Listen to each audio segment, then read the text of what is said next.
faith, democracy? What word do we put in the middle? We are here to talk about love and justice and what that requires of us in this moment. We really are Christians who are pro-democracy. No, I will not allow you to take this faith and say, this is what it demands, because for me, my Christian faith demands something else entirely. This is the third of these Faith and Democracy Tour meetings that the four of us have had. We had two in October, one at Dayspring United Methodist Church in Tempe, Arizona, one at First Baptist Church in Greensboro, North Carolina, and then here at St. Luke's Episcopal. I think this is our moment for us to consider who it is that we're going to be. Are we going to be bystanders? Are we going to be resistors? We want to see people have their rights, and we want to see justice enacted. But we're about to find out, some of you for the first time, what that really requires, what it really costs.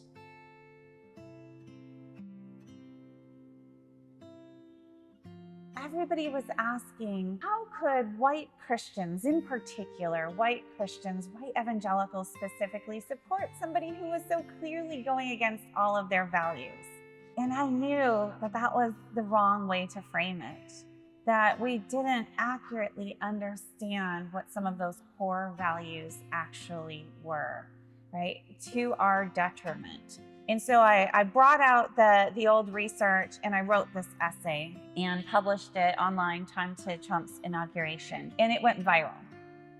But just a couple of days after that essay published, I got an email from a scholar that I'd never heard of before. He introduced himself as a scholar of Nazi propaganda. He asked me if I was aware how similar the quotes that I had pulled and quoted in that essay on evangelical masculinity and militarism, how strikingly similar those quotes were, almost word for word, with the propaganda of the German Christian movement, the church under Nazism. He said, "Did you know?" And I wrote him back that day and said, "Yes, I know." We've been trying to set a table and trying to hold some space for a different kind of conversation about faith and democracy than the dominant one we have often heard. So it is one, we've been thinking about this, that is about, for example, pluralism instead of Christian nationalism. Right? One that is about equality rather than hierarchy. One that's about truth rather than propaganda, and one that is about love and compassion rather than power and fear.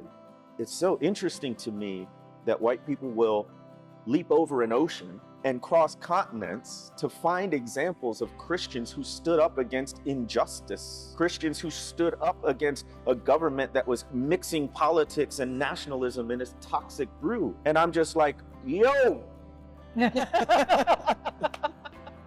Black Christians been doing this a minute. And maybe, you don't have to look all the way over there. Not that we can't learn from that, but there's something in me that thinks that until white Christians are willing to listen to, learn from, and follow the lead of the Black church, then we still haven't dealt with fundamental issues that have undermined democracy ever since the founding of this nation. Because as I wrote in one of my Substack posts, for white Christians to truly look to the Black church for leadership, they're going to have to confront why there's a Black church in the first place.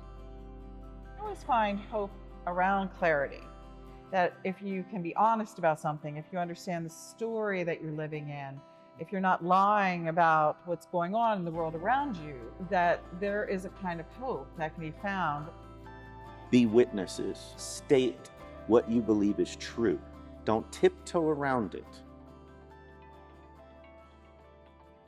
There are a lot of times in American history where people had little or no faith in democracy, or that faith had to serve as a corrective to democracy or a challenge to democracy. It was a rare time, actually, in American history where faith and democracy sort of walked an easy path together.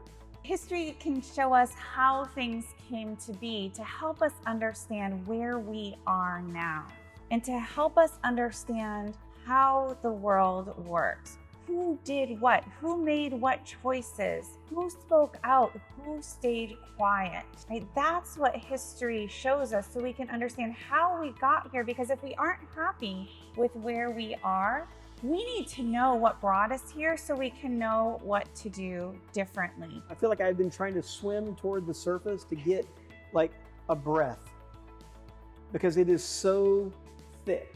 And it is so new for us, those of us who are like identify as white. Like, let's think about this. Like, we had democracy for white people in this country. That's the version of democracy that most white Christian churches baptized and supported. So like, this is a new thing. We don't have like centuries of good white Christian theology to get us here. Like, this is something we are going to have to build.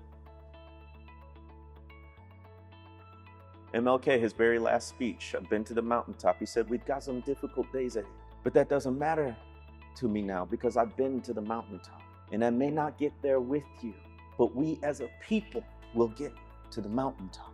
And one of my favorite historical heroes, Fannie Lou Hamer, born and raised in the Mississippi Delta, said, I guess if I'd had any sense, I'd realize they could kill me.